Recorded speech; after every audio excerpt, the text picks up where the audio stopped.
Hello everyone, welcome back to Just One More Opinion. I'm your host, Charlie, and today I will be sharing with you my top 10 favorite movies of all time.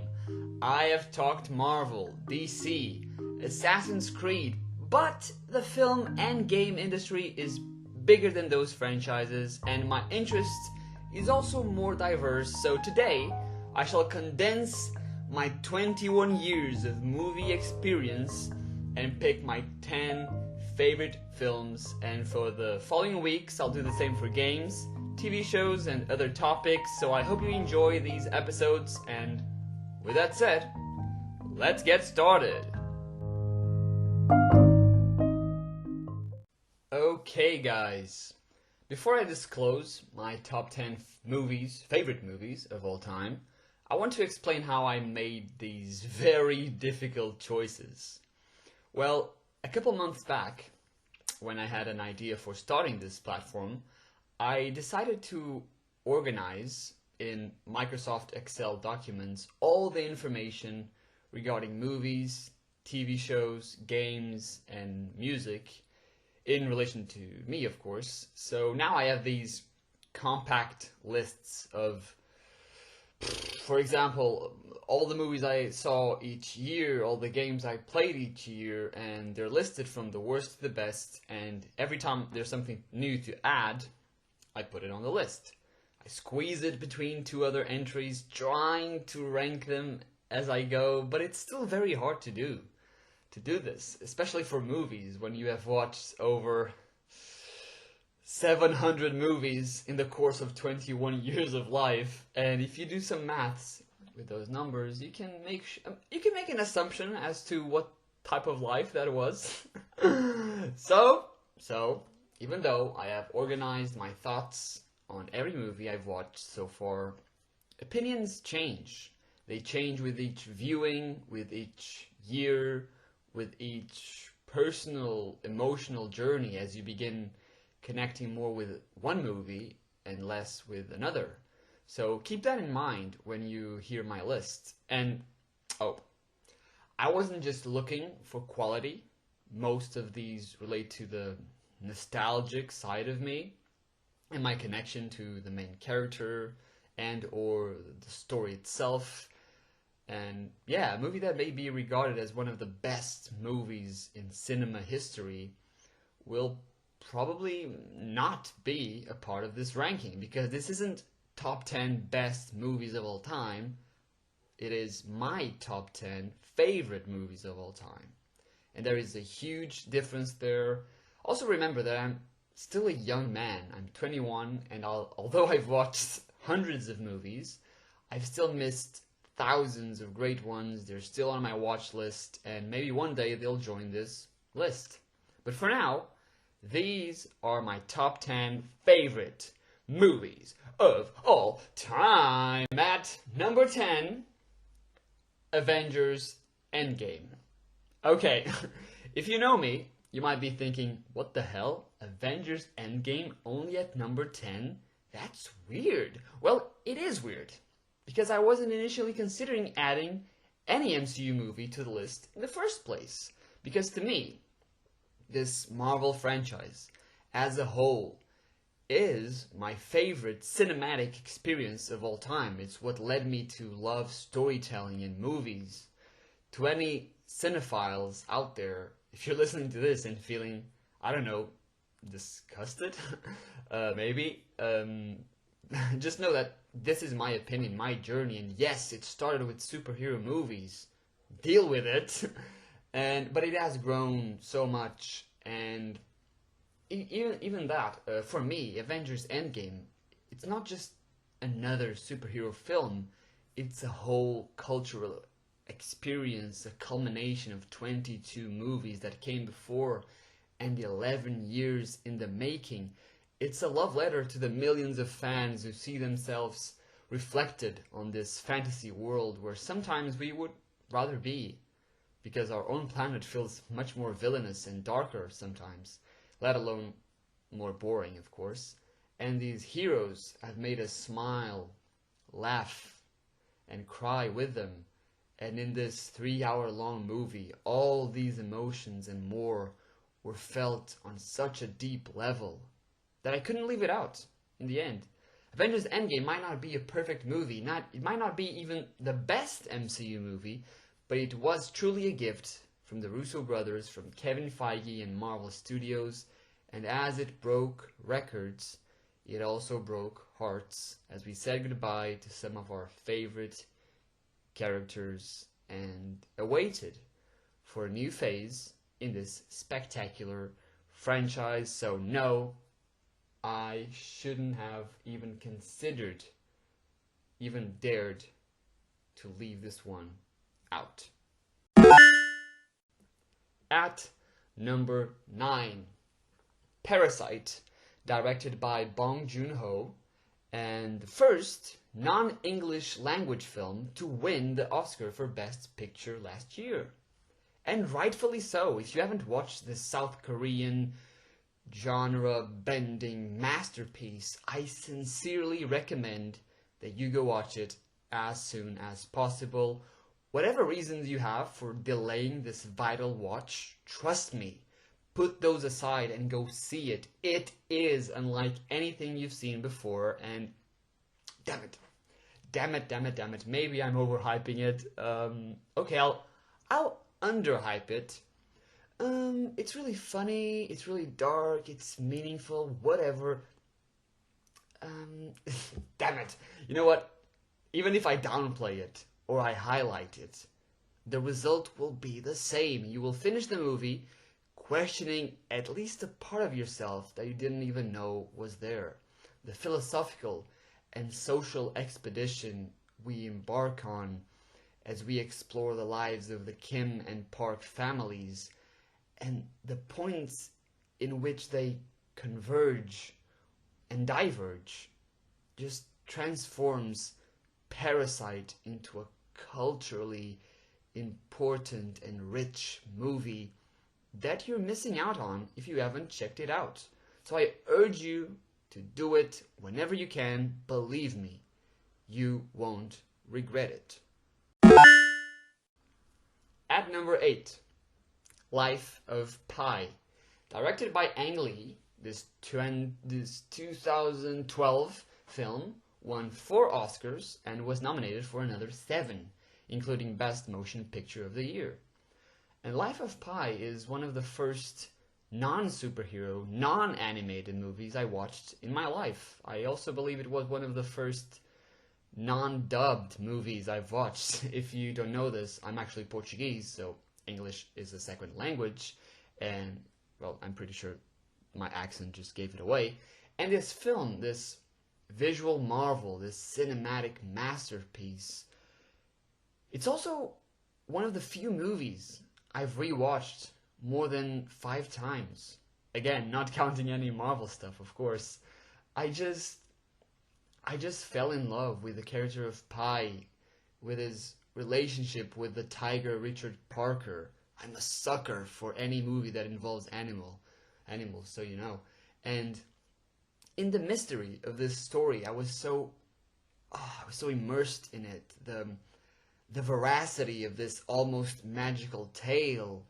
You want to believe everything on screen because it's hopeful, because it's supernatural, it's simply beautiful. And even though we spend most of the time with just one speaking character and this one predator, this non-verbal dialogue between man and beast, this display of loyalty and friendship, this emotional and literal journey across the seas just entrusts you this sense of humanity and wonder, and you feel like maybe the two can coexist, these two realities. Maybe they're not incompatible. At least at the end of the movie, you're allowed to make up your mind about that. And the lessons that adult Pi shares with us and with his interviewer just stay with us regardless of the truth of his life. And oh my god, now I want to watch it a 6th or 7th or 10th time, I don't know, but yes, I I should make plans to watch it as soon as possible. At number 7, Logan, directed by James Mangold. Hugh Jackman's last performance as the Wolverine. The Australian actor was introduced as the ferocious mutant in 2000's X-Men, and since then he has portrayed James Logan Howlett another 8 times over the course of 17 years, with Mangold's directed film being the farewell to this iconic character. And the main reason as to why I am so fond of this movie is a mixture of it being an R-rated Wolverine motion picture, the weight it had as the final Hugh Jackman-led X-Men movie, and the fact that it's just quite emotional. I would say the most emotional X-Men movie and one of the more profound Marvel stories. This worn-out, visceral, raw performance by Jackman and Patrick Stewart's final portrayal of Professor X too just makes you so grateful for these cinematic characters we have known for almost 2 decades now, and in their final adventure, Mangold just knew how to pull the right heartstrings at the right time, and the ending was designed so you value not only what the franchise has done, even with its many misfortunes, but of course, what Jackman was able to do, the evolution of Logan from a beastly warrior to a protective father figure, and his inescapable internal battle against time and death.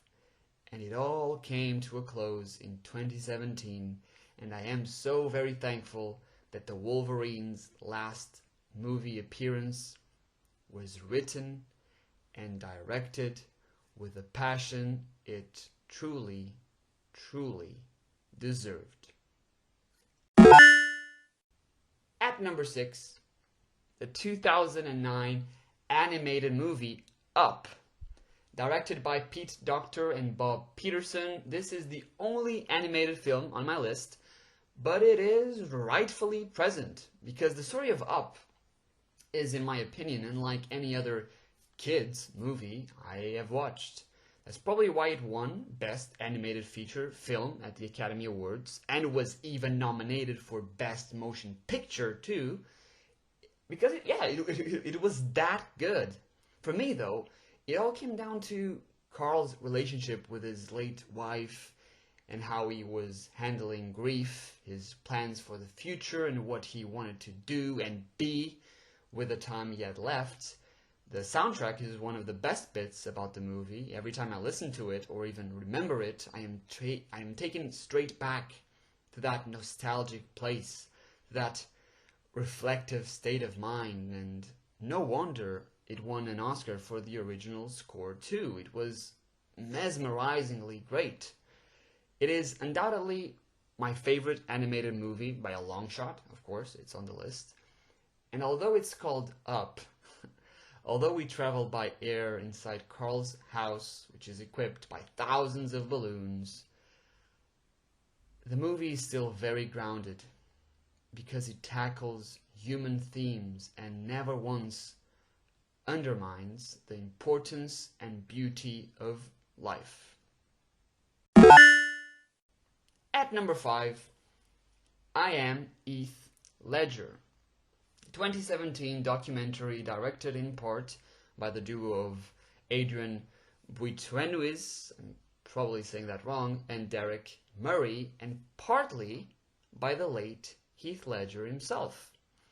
Like many of you, when I think about Heath, I think about his iconic portrayal of the Joker in 2008's The Dark Knight, but this actor, this human being, was so much more than that, and he had so much potential, a whole life in front of him, a life of fame, praise, but also humility and creation. And this documentary that includes many self-tape type videos that Ledger had recorded of himself is a celebration of his life, of his talent, of his spirit and love. And it's also a tale of his journey from a kid from Perth, Western Australia, to one of the most versatile actors that Hollywood employed at the beginning of the 21st century. When asked, what actor would you have liked to have seen more of? What actor was taken from us too soon? Of course, I think about Robin Williams and Chadwick Boseman. But personally, the sudden tragic loss of Heath Ledger hit me the hardest. And it's funny because at the time of his death, I was 9 years old, and I had no idea who he was, actually. It was only later, after discovering his career, his roles, his humanity, that I fell in love with this man, this highly creative individual that had so much skill and kindness within him, and quite unique and brave in his professional path. Only then was I reminiscing on his life and his career, and only then I started thinking that yes, he was taken too soon. I wish I could have seen more of him, more of Heath Ledger's talent on screen and his talent as a human being in general. It's deeply sad to think that we have gone without a new Heath Ledger performance for over a decade now, and I can't help but wonder what gifts he would have presented us as he grew older and wiser and freer. And this documentary helped me appreciating his legacy even more. I Am Heath Ledger is also a great inspirational tool for any actors and artists who want to become successful, who have that drive to invent and share their stories with the world. And it teaches us to stay true to ourselves, to stay unique, and especially to live life to the fullest. And that's why I love this movie, this documentary, so very, very much. At number 4, The Dark Knight. Speaking of Heath Ledger, his iconic portrayal of the clown prince of crime in 2008 Christopher Nolan movie, The Dark Knight, was indeed one of the greatest cinematic transformations, performances of the century. And without it, the sequel to Batman Begins, where we were introduced to Christian Bale's version of the Caped Crusader, would have perhaps been much less acclaimed and would undoubtedly lose its place in IMDb's top 10 rated movies of all time. At the Academy Awards, it was nominated for 8 Oscars, winning 2, one for Best Achievement in Sound Editing, and one for Best Performance by an actor in a supporting role, with Ledger's Joker being the clear highlight of the movie. But yes, the soundtrack was also intense, haunting. It underlined every scene. It built up the tension and was, in and out of itself, an actual character, I'd argue, because it felt as though it was adding more conflict to the story with its brutal, tantalizing score. However, the story itself, Joker's chaotic plan, was by far the most captivating aspect of The Dark Knight, as we saw this battle of ideals between Bruce Wayne and this unidealistic entity of anarchy unravel with each story beat, with each tragedy. This movie is one of the few superhero films that goes beyond the genre and delivers a story universally praised, viewed as a clash between morally good and morally ambiguous. And I don't think people that have not seen it, that kind of reject the idea of even seeing it one day, should just consider it another Batman, another superhero feature, because this movie is so much more. And for Heath Ledger's performance alone, I would recommend anyone to see it. It's truly beautiful, it's truly enticing, and one of my favorite movies of all time. Of course. Before I unveil my top 3, here are some honorable mentions.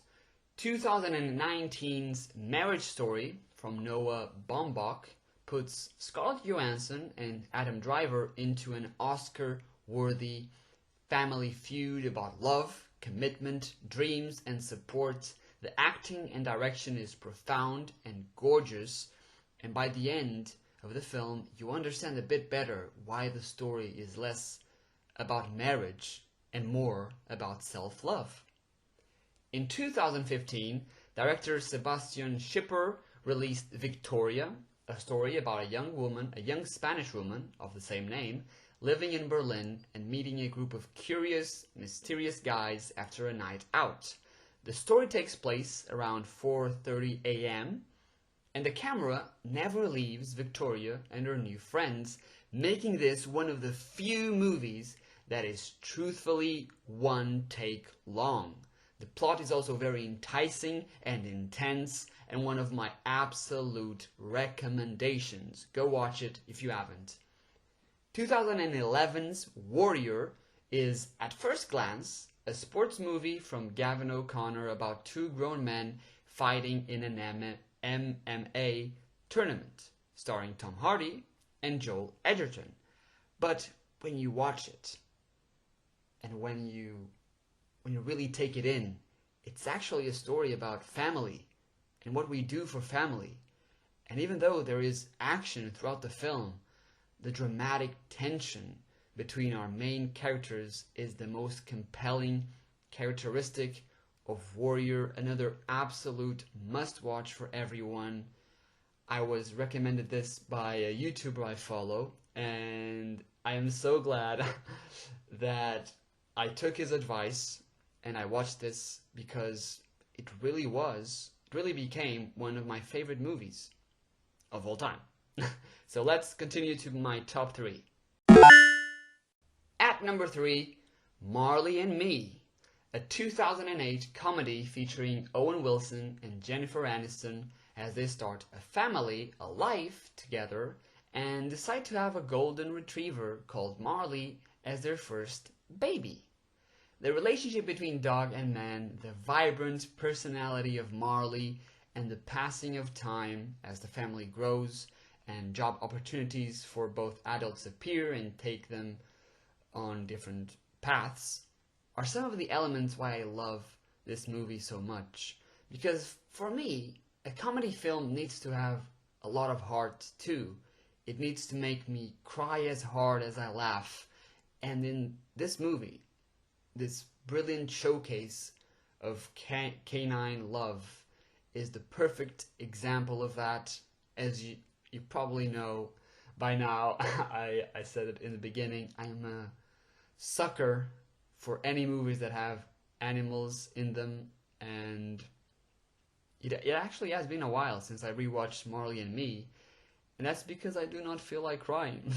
Especially considering there's a whole lot of real-world reasons to make my emotions turn, but without a question, this movie will always be in my top 5 movies of all time, and that is a promise to you, to Marley, and to me. At number 2, Joker, from 2019, directed by Todd Phillips, and earning lead actor Joaquin Phoenix a well-deserved Academy Award. This movie, it was an experience, guys. I was speechless when I came out of the theater.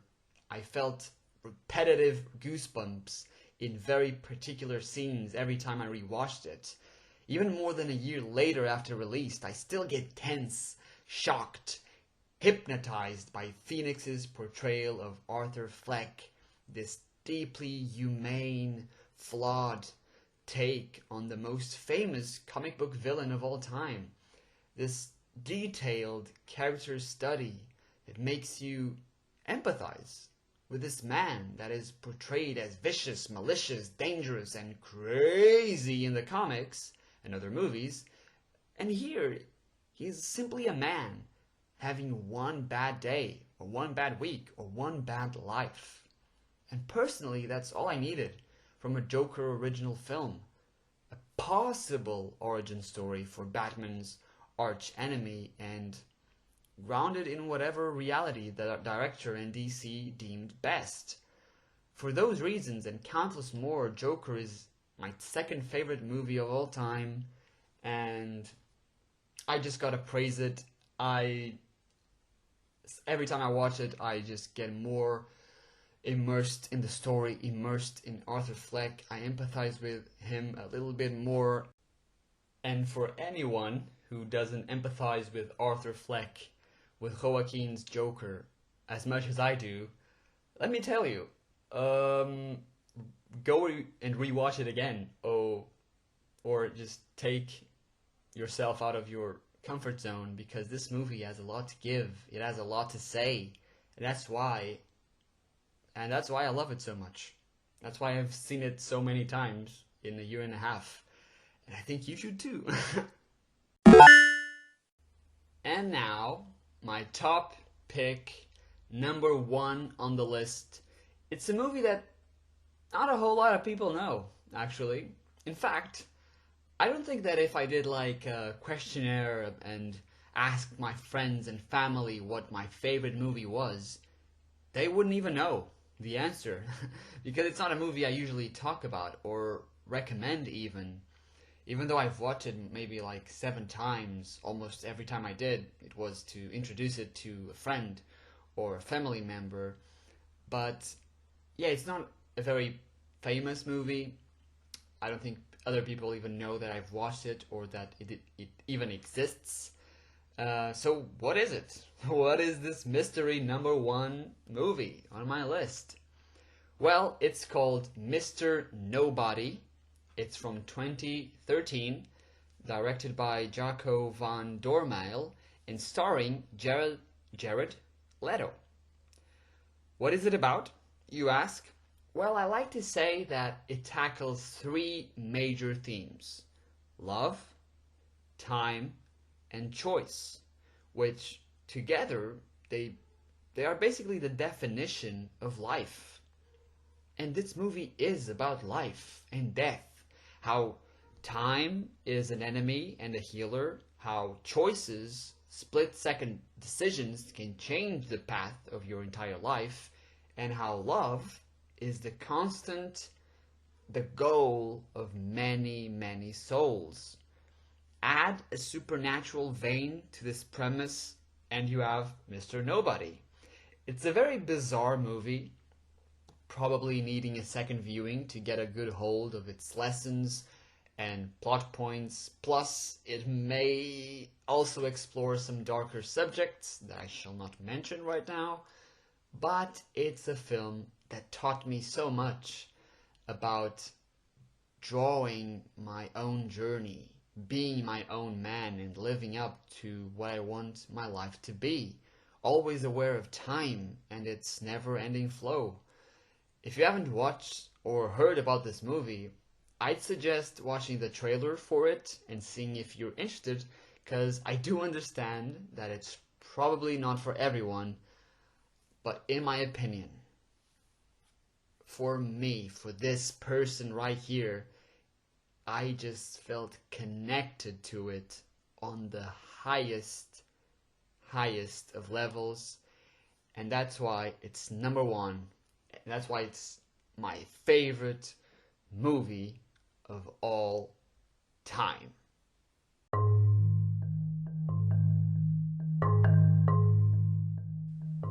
And that is it, guys, my top 10 favorite movies of all time. What is your list?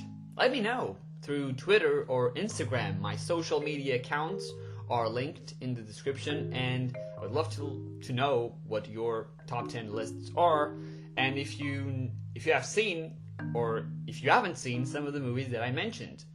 Also, thank you so much for listening in. I truly appreciate your support. For today, that is it, and yeah, this has been Just One More Opinion. I've been Charlie, and you have been amazing.